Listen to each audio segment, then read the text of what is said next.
Hey everyone. You may notice a bit of a different environment here because I am in Paris.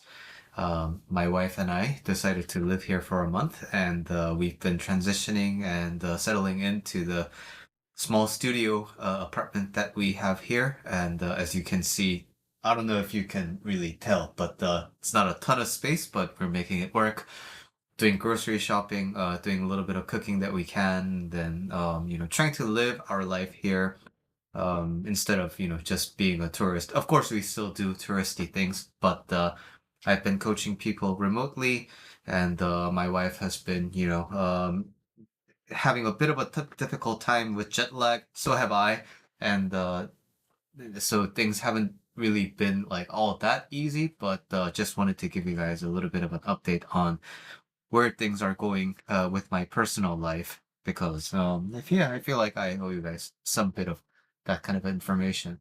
Well, something that I'm really thinking a lot about these days is when I went to India in January, a word of advice that I got from a lot of people in the Buddhist community, the people who are more senior than us.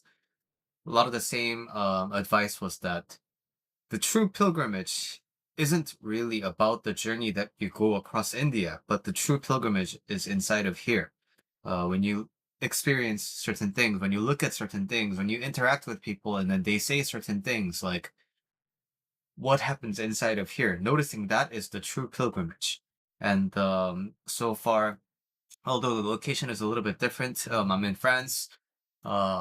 There's been a lot of new experiences, and I've been noticing a lot of things about myself, especially around like when it comes to speaking a new language. I have never really spoke French before, so that's a new experience. And and the little bit of French that I did study, it's all based on like textbook and manufactured dialogues, right? But the real life French is different, and seeing myself kind of struggle with language, which is something that hasn't happened in a really long time because I'm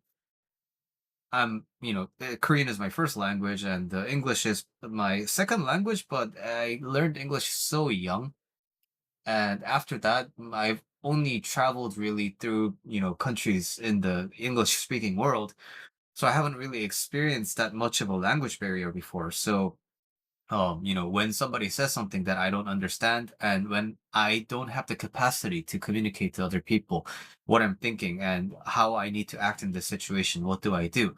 So, I thought I was a fairly confident guy, like, there's no reason for me to, get myself smaller and things like that. But based on my real life experience, I find that sometimes I do shrink in terms of, in times when I need to react a little bit quick, but thankfully I'm able to catch myself and then I'm able to say, hi, I'm sorry, I don't speak French, but can you please repeat to me slow?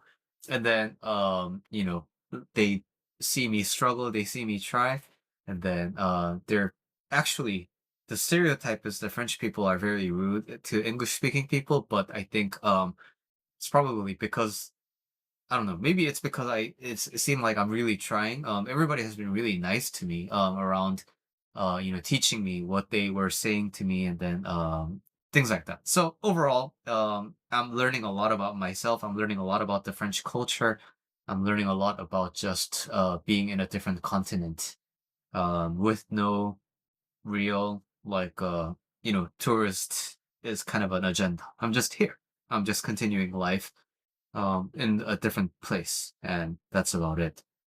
Um, so just that was a little bit of the update that I wanted to give you guys, but I'll be back to talking about more life and things like that on my YouTube channel fairly soon. But today I feel a little bit of a less of a jet lag for me to get myself to form coherent sentences for you all. So here I am. All right, I'll see you guys in the next video.